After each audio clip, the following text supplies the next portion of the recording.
ನಮಸ್ಕಾರ ಪ್ರಿಯ ವೀಕ್ಷಕರೇ, MRS ನ್ಯೂಸ್ನಲ್ಲಿ ಸ್ವಾಗತ. ಇವತ್ತು ಇಂದಿರಾ ಕ್ಯಾಂಟೀನ್ನಲ್ಲಿ ಸರಿಯಾದ ಊಟ ಸಿಗದ ಕಾರಣ ಸಾರ್ವಜನಿಕರು ಆಕ್ರೋಶಗೊಂಡು ಸರಿಯಾದ ಊಟ ನೀಡಬೇಕೆಂದು ಸರ್ಕಾರಕ್ಕೆ ಮನವಿ ಮಾಡಲಾಯಿತು. ಕರ್ನಾಟಕ ಸರ್ಕಾರ ಮಾನ್ಯ ಸಿದ್ದರಾಮಯ್ಯ ಅವರಿದ್ದಾಗ ಇಡೀ ರಾಜ್ಯದಲ್ಲಿ ಎಲ್ಲ ಜಿಲ್ಲಾ ತಾಲೂಕಲ್ಲಿ ಇಂದಿರಾ ಕ್ಯಾಂಟೀನನ್ನು ತೆಗೆದು ಈ ಇಂದಿರಾ ಕ್ಯಾಂಟೀನನ್ನು ತೆಗೆದು ಬಡವರ ಹೊಟ್ಟೆಯನ್ನು ನಿಲ್ಲಿಸಿಕೊಳ್ಳೋಗೋಸ್ಕರ ಇಂದಿರಾ ಕ್ಯಾಂಟೀನ್ ತೆಗೆದಿದ್ದಾರೆ.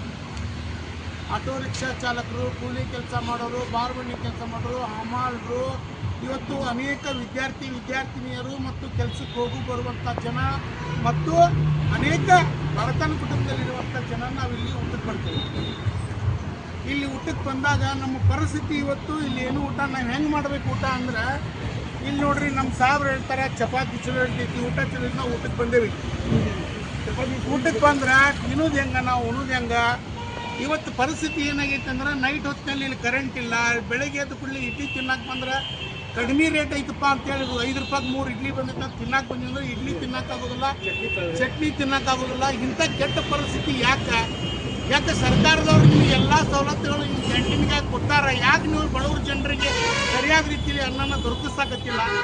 ನಾ ದಯವಿಟ್ಟು ಸರ್ಕಾರಕ್ಕೆ ಸಂಬಂಧಪಟ್ಟ ಇಲಾಖೆಗೆ ಮತ್ತು ಎಲ್ಲರಿಗೂ ನಾನು ಮನವಿ ಮಾಡ್ತೇನೆ. ಇದನ್ನು ಗುತ್ತಿಗೆ ಆಮೇಲೆ ತೊಗೊಂಡಂಥವ್ರಿಗೂ ಕೂಡ ನಾವು ಮನವಿ ಮಾಡ್ತೇವೆ.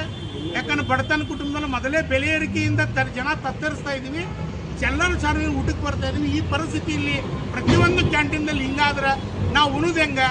ನಮಗೆ ಸರ್ಕಾರ ಕೊಟ್ಟಿತ್ತು ಊಟ ಮಾಡ್ರಿ ಅಂತ ಕಡಿಮೆ ಇದ್ರೊಳಗೆ ಹಣದೊಳಗೆ ಊಟ ಮಾಡೋದು ಕೊಟ್ಟಿದ್ದಾರೆ. ನಮ್ಗೆ ಬ್ಯಾಡ ಅಂದ್ರೆ ಬಂದರ ಮಾಡ್ರಿ, ನಾವೇನು ರೋಡ್ ಮೇಲೆ ಯಾವ್ದಾರ ಅಂಗಡಿ ಒಳಗೆ ಒಂದು ಬಣ್ಣ ಮಿರ್ಚಾರ್ತಿಂದು ಹೋಗ್ತೀವಿ. ನಾನು ದಯವಿಟ್ಟು ಎಲ್ಲ ಸಂಬಂಧಪಟ್ಟ ಇಲಾಖೆಗೆ ಅಧಿಕಾರಿಗೆ ವಿನಂತಿ ಮಾಡ್ತೀನಿ, ಬೆಳಗ್ಗೆ ರಾತ್ರಿ ಮಧ್ಯಾಹ್ನ ಉಣ್ಣುವಂಥ ಜನರಿಗೆ ಸರಿಯಾದ ಆಹಾರ ಪೂರೈಕೆ ಮಾಡ್ರಿ ನಾವು ವಿನಂತಿ ಮಾಡ್ತೀನಿ. ಇದನ್ನು ನೀವು 8 ದಿವಸದೊಳಗೆ ನೀವೇನಾದರೂ ಸರಿಪಡಿಸಿದ್ರೆ ಉತ್ತರ ಕರ್ನಾಟಕ ಆಟೋ ರಿಕ್ಷಾ ಚಾಲಕರ ಸಂಘಟನೆಯಿಂದ ಇಲ್ಲಿ ಬಂದು ನಾನು ಪ್ರತಿಭಟನೆ ಮಾಡ್ತೀನಿ ವಿನಂತಿ ಮಾಡ್ತೀನಿ.